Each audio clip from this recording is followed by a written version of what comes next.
안녕하세요. 비즈니스 커뮤니케이터 솔버입니다.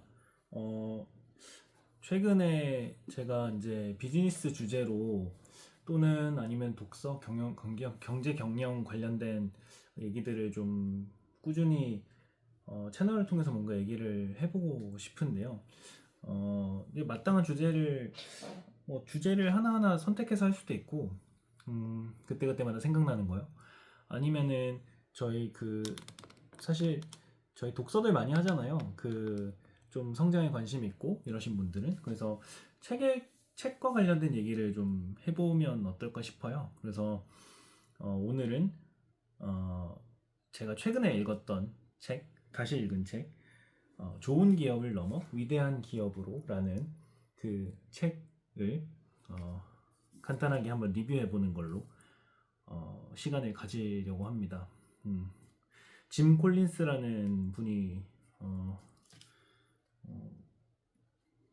저자네요.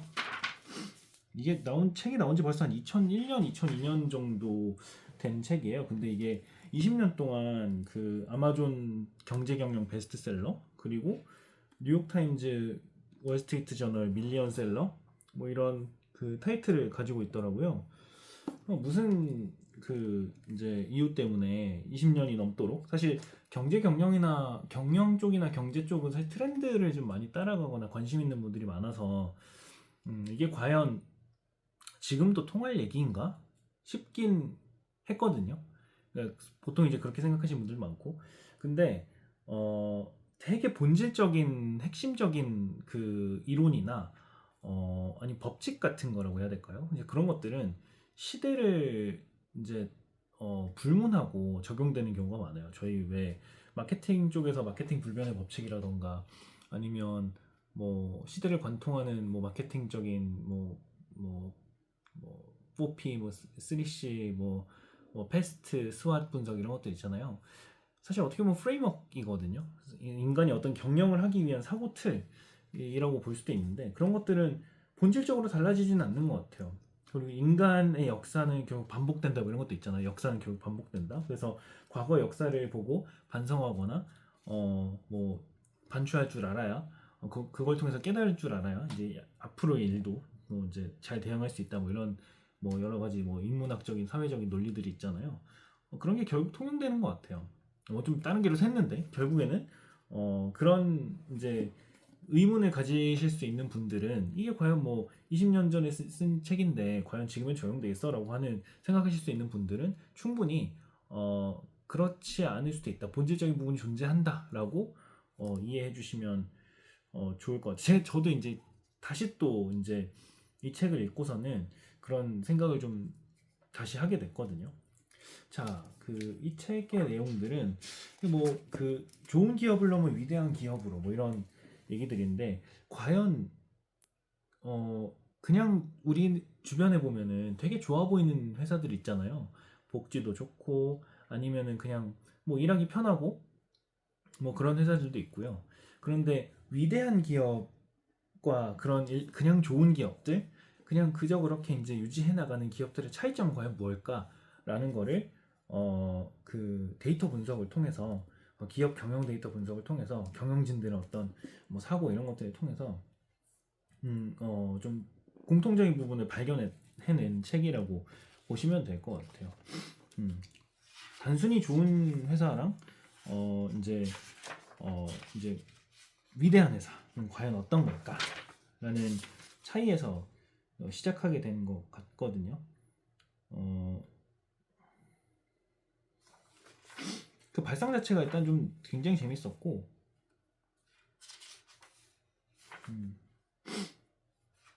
전 사실 이 책의 모든 내용을 다 일일이 말씀드리는 것보다는 이제 제가 좀 더 인상 깊었던 부분들에 대해서 좀 얘기를 하면 좋을 것 같아요. 기본적으로 좋은 기업이 이제 좋은 기업과 위대한 기업의 차이를 설명하는 어떤 이제 몇 가지 프레임워크가 있는데, 책을 읽어보시면 알 거예요. 일단 아주 큰 이제 이 내용들만 말씀드리면, 플라이휠이라는 반복적인 어떤 그 부분들이 있고, 그거를 이제 위대한 기업으로 만들어가는 과정에서 필요한 것들이 결국에는 어떤 힘을 축적을 계속해서 일관된 방향의 어떤 힘을 축적해서 어느 순간에 되면은 그게 이제 위대한 기업으로 갈 수 있는 돌파가 이제 도약이 된다는 거죠. 그래서 그런 몇 가지 중요한 요소들을 몇 개 뽑은 거예요. 거기서 여기서 얘기하는 거는 규율 있는 사람들. 그러니까 그 리더십을 단계를 1, 2, 3, 4, 5단계로 나누고 그 5단계의 리더십을 가지고 있는 사람들이 있었다라는 얘기고요. 그리고 규율 있는 사람들이라는 범주 안에 이제 그 사람 먼저, 그러니까 사람을 적합한 사람을 먼저 뽑고 그 사람들이 바른 조직으로 이끌어 나갈 수 있게끔 조직을 만든다 뭐 이런 얘기인 것 같아요. 그 다음에 이제 뭘 할 건가를 정해라 이런 얘기고요. 그리고 규율 있는 사고라는 부분이 있어요. 규율 있는 사고라는 거는 이제 뭐 두 가지인데요. 냉혹한 사실을 직시하라. 그러니까 그 팩트인 거죠. 그러니까 사실 현실을 정말 그대로 직시하고 인정하는 거. 그리고 두 번째로는 고슴도치 콘셉트라고 있는데 이것도 좀 복잡하게 들어가면은 뭐 그런 거예요. 어, 어, 좀 뭐라고 설명해야 되지? 고슴도치 콘셉트라고 하는 거는 그 나만의 한방이라고 좀 얘기를 할 수 있을 것 같아요. 고슴도치가 어떤 여기서 비유하기로는 여우와 고슴도치를 비교를 하거든요. 여우는 이제 좀 똑똑하고 잔머리도 많고 해서 그 고슴도치를 잡으려고 할 때 여러 가지 다양한 방법을 통해서 이제 잡으려고 하죠. 그러니까 여러 가지 시도를 많이 하는 거죠.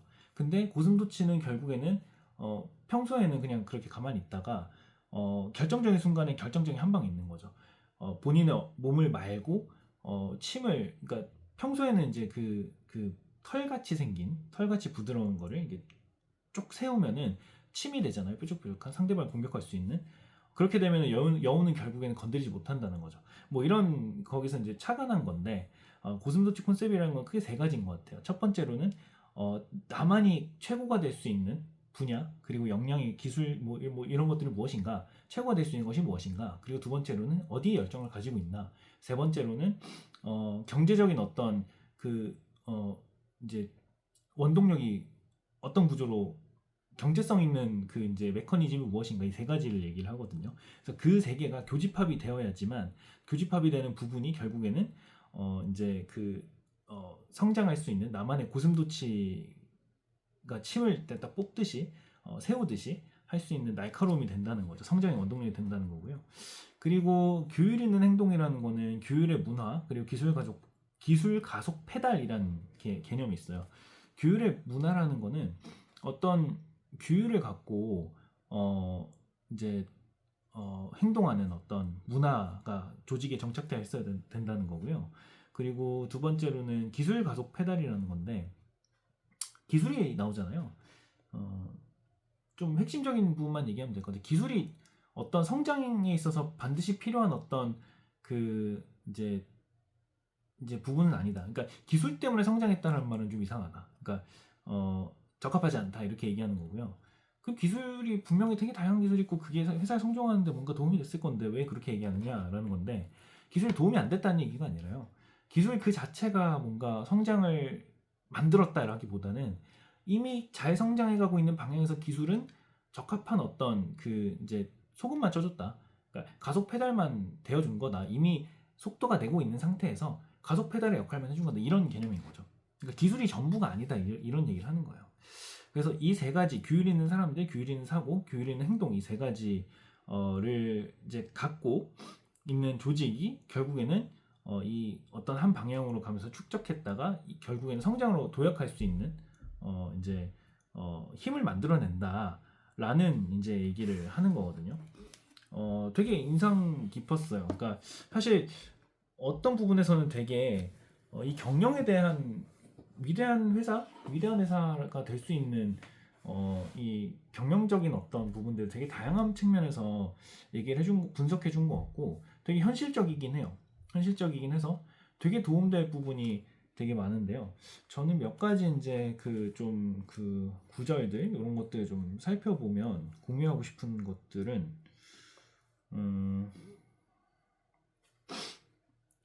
이제 이거는 사람에 대해서 나오는 부분인데요. 사람에 대해서 나오는 부분인데, 보수 체계의 목적은 부적격자에게서 적합한 행동을 끌어내기 위한 것이 아니라 먼저 적임자들을 버스에 태우고 그들을 그곳에 머무르게 하기 위한 것이어야만 한다. 라는 얘기예요. 그러니까 그 앞에 한 문장이 더 있는데, 보수와 인센티브가 중요한 것은 분명하지만 좋은 회사에서 위대한 회사로 도약한 기업들에서는 그 이유가 매우 다르다라는 거죠. 그러니까 어차피 일 못하거나 적합하지 않은 사람인 경우에는 그 사람이 떠난다고 해서 뭔가 보수를 더 주거나 이럴 필요가 없다는 거죠, 사실은. 뭐 그렇게 저는 해석이 되고요. 그러니까 부적합한 사람한테서 우리 조직에 맞는 방향으로 행동을 이끌어내기 위해서 보수를 주고 인센티브를 줘야 되는 게 아니라 적임자들이 떠나가지 않도록 보수와 인센티브를 잘 이제 줘야 된다, 뭐 이런 취지인 것 같아요. 사실 회사에서 일을 하고 하다 보면은 또 그런 사람도 있거든요. 회사가 나아가려는 방향이랑, 그러니까 이거 능력과 좀 다른 것 같아요. 능력과 뭐 실력이랑 좀 다른 것 같은데, 회사가 나아가려는 방향이랑 좀 어긋나거나 자꾸 조직 문화에 따르지 않거나 융화되지 않거나 이런 부분이 있어요. 이제 그렇게 되면 사실 조직에 큰 마이너스가 되거든요. 분위기를 흐릴 수도 있고, 그 사람들로 인해서 다른 사람들에게 전염이 돼서 마치 바이러스처럼 전염이 돼서 그 문화가 고착화돼 버리는 경우도 생기고, 아주 안 좋은 효과죠. 하지만 그 사람들을 이제 데리고 있기 위해서 이제 뭐 보수와 인센티브를 준다는 개념으로 활용하는 되게 아깝잖아요. 같은 보수와 인센티브를 주더라도 적합한 사람들을 유지시키는데 쓰는 게 더 맞죠. 그렇게 저도 굉장히 많이 공감이 되고요. 그런 사례들도 많이 있었어서. 방금 요건 이제 91페이지에 나왔던 내용이고, 그리고 몇 가지 또 공감이 됐던 부분들.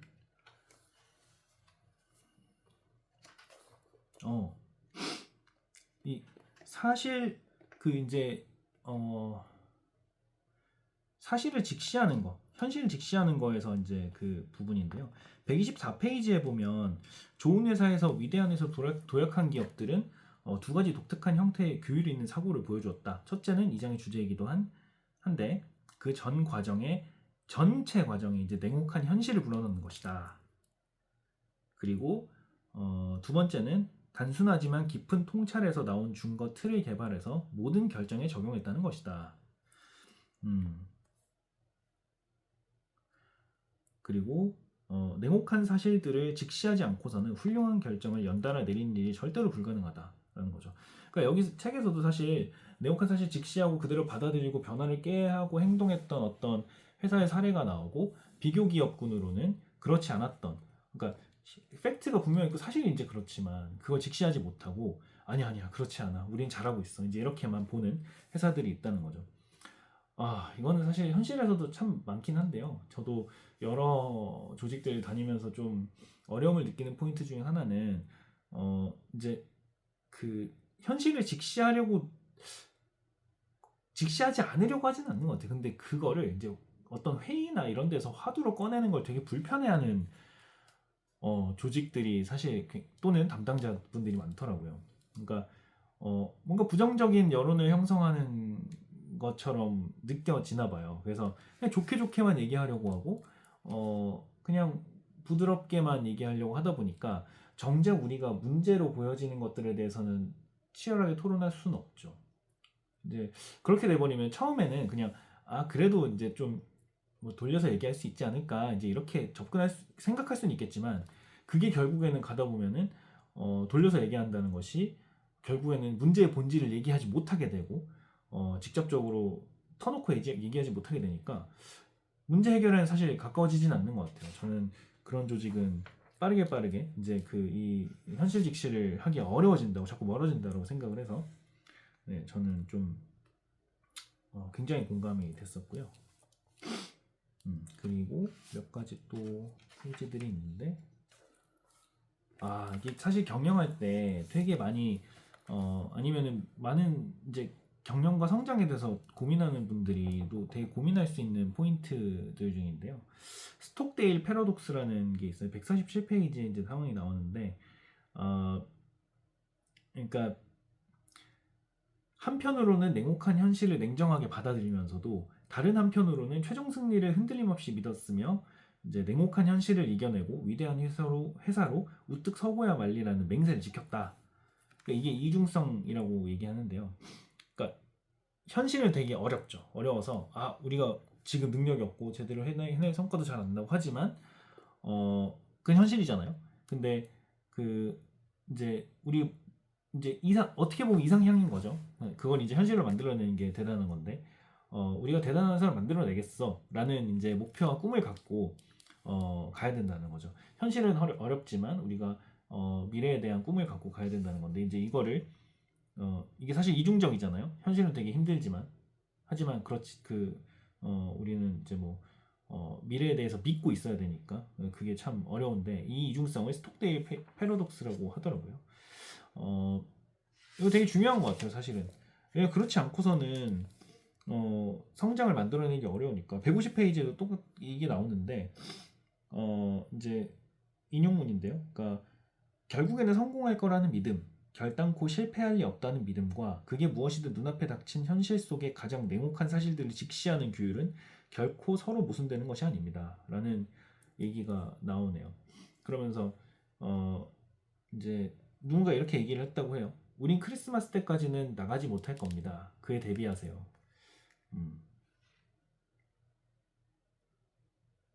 이게 크리스마스 때까지는 뭔가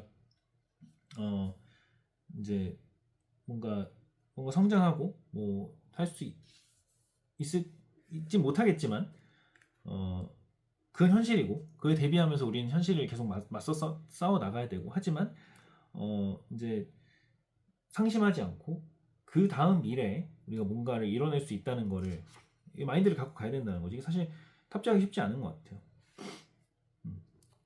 이 자세한 내용들 한번 책을 한번 읽어보시면 좋을 것 같고요. 그리고 제가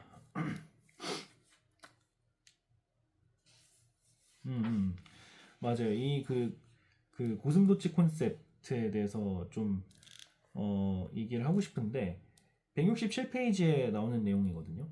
그러니까 좋은 회사에서 위대한 회사로 도약한 기업들과 비교 기업들의 본질적인 전략 차이는 다음과 같은 두 가지 근본적인 특징이 있다. 첫째, 도약에 성공한 기업들은 세 가지 핵심 범주, 나중에 우리가 세계의 원이라고 부르게 된 것에 대한 깊은 이해를 바탕으로 전략을 세웠다. 둘째, 도약에 성공한 기업들은 그 이해를 단순 명쾌한 개념, 고슴도치 콘셉트로 바꾸어 모든 활동의 지침으로 삼았다. 인데 그 고슴도치 콘셉트이 아까 제가 간략하게 말씀드렸지만 당신이 세계 최고가 될 수 있는 일, 그리고 당신의 경제 엔진을 움직이는 일, 그리고 당신이 깊은 열정을 가진 일, 요 세 가지가 교집합 지점을 가지고 목표를 삼고 가야 된다는 얘기죠, 한마디로. 그게 그 회사의 어떤 경쟁력과 핵심 역량이 될 거라고 얘기를 하는 것 같아요. 이게 뭐 핵심 역량이라던가 뭐 아니면은 뭐 이제 차별화 가치 뭐 이런 것들이랑 사실 맥락 자체는 비슷한 것 같아요. 뭐 물론 핵심 역량을 뭐 경영학적으로 이제 이제 정의하신 분은 또 개념과 판단하는 방법이 좀 다르긴 하지만 차별화 가치라는 것도요. 예, 그렇지만 맥락 자체는 결국에는 독보적이어야 되고 내가 유니크해야 되고 그리고 내가 열정을 가지고 있기 때문에 계속 끈기 있게 가지고 나갈 수 있어야 되고 그리고 이게 경제적으로도 뭔가 뒷받침되고 수익성이 된다던가 뭐 이런 현금 흐름이 받쳐줄 수 있다던가 이런 얘기인 거니까 사실 이게 뭐 다이지 않을까 비슷한 맥락이지 않을까 싶어요. 사실 그 회사들이 다 보면은 그 제품이나 서비스 같은 업계나 같은 제품 서비스를 팔고 있어도 그래서 마치 그냥 비슷한 기업으로 보일 수 있지만 그 회사가 가지고 있는 핵심 역량이라던가 그러니까 자본, 자산, 그 사람들의 조직 문화, 그 인적 네트워크, 인적 가치, 그리고 자본 뭐 여러 가지가 다 다르거든요. 그 생산하는 구조 자체가 다르고 쉽게 말하면 케미인 거죠. 그 구성원들의 케미가 모두 다르기 때문에 사실 굉장히 다른 회사인 거죠. 다른 브랜드고 마치 비슷해 보이지만 매우 다르거든요. 그래서 그 차이가 어떤 방향으로 가느냐에 따라서 기업이 지속 가능성이 높고 낮고가 있는 것 같아요. 음. 두 번이나 제가 표시를 해놨는데 174페이지 그리고 175페이지 각각 얘기하면 어떤 일이 핵심 사업이라고 해서 몇 년 어쩌면 몇십 년씩 그 일을 해왔다고 해서 당신이 반드시 그 분야에서 세계 최고가 될 수 있는 건 아니다. 그리고 핵심 사업에서 최고가 될 수 없다면 당신의 핵심 사업은 고슴도치 콘셉트의 토대가 될 수 없다. 되게 중요한 말이죠. 오래 했다고 해서 최고가 되는 건 아니죠. 그러니까 이건 직무도 똑같고 사업도 똑같고 본질적으로 다 똑같은 것 같습니다. 방향이 중요하죠. 그리고 175페이지 좋은 회사에서 위대한 회사로 도약하자면 능력이라는 주문을 초월해야 한다. 그러자면 단지 우리가 그 일에 능숙하다고 해서 단지 우리가 그 일로 돈을 벌어 성장하고 있다고 해서 반드시 우리가 그 일에 최고가 될 수 있는 건 아니다. 라고 말하는 훈련을 해야 한다. 이거를 다들 사실 그렇게 현업에서 못 느끼시는 경우가 참 많긴 한 것 같아요. 그냥 기업 차원에서도 기업가들도. 그리고 도약에 성공한 기업들은 자신들이 잘하는 일을 해서는 그저 좋은 회사가 될 뿐임을 알았다. 다른 어느 회사보다도 더 잘할 수 있는 잠재력을 가진 일에 전념하는 것이 위대한 회사로 도약하는 유일한 길이다. 그쵸? 그냥 그저 좋은 회사, 그냥 성장해가는 회사 이런 걸 만들고 싶어 할까요? 뭐 사실 만들어 할 수도 있죠. 하지만 그렇게 해서는 위대한 회사라고 좀 더 높은 가치를 만드는 회사를 만들기 어려운 거죠. 네. 여기에 매몰되어 있으신 분들도 꽤 많습니다. 제가 만나 뵙는 창업가 분들도 그렇고 뭐 대표분들도 그렇고 현업에 계신 뭐 팀장 리더분들도 이런 생각을 가지고 계신 분들이 좀 많은 것 같아요. 그러니까 그렇다고 비율 자체는 많죠. 근데 그걸 나쁘다고 얘기할 수는 없지만 성장하는 회사를 만들고 싶거나 도약하는 회사를 만들고 싶은 위대한 꿈을 가지고 있는 회사에는 적합하지는 않는 거죠. 네.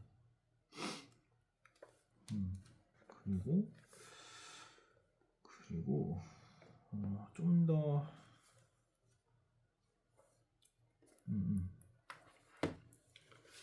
규율 있는 회사에 대한 얘기가 좀 있어서 좀 설명을 하고 싶은데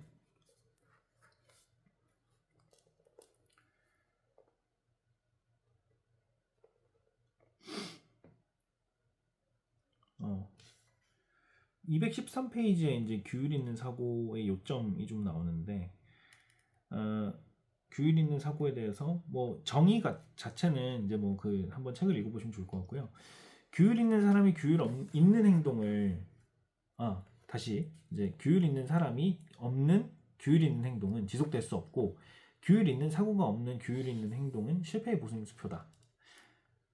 띄우고 요점은 매우 엄격하게 사고할 줄 알고 다음으로 고슴도치 콘셉트를 바탕으로 하여 만들어진 일관된 시스템의 체계 내에서 규율 있는 행동을 하는 자율적인 사람들을 먼저 얻는 것이다.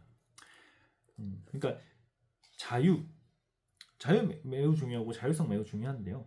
그냥 알아서 하라라고 만든 조직을 만들어 두면은 뭐 좋은 방향으로 가지 않겠죠. 그래서 아까 말씀드렸던 이 고슴도치 콘셉트라는 거를 치열하게 토론하고 정의하고 회사 방향으로 삼고 이 틀 안에서 이걸 규율이라고 정의하고 이 안에서 이제 사고하고 행동할 수 있는 사람을 뽑고 운영하는 게 매우 중요하다라는 거죠.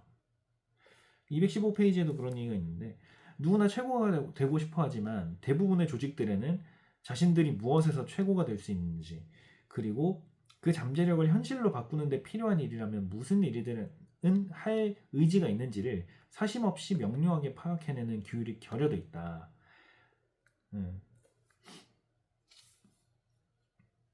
그렇죠.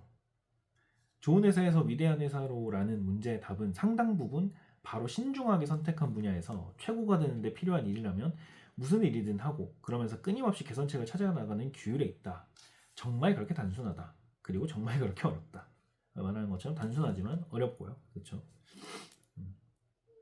제가 가장 답답한 이제 순간들이 이제 그런 거예요. 방향 없이 자꾸 실행만 하자고 하는 그 분들이 계세요.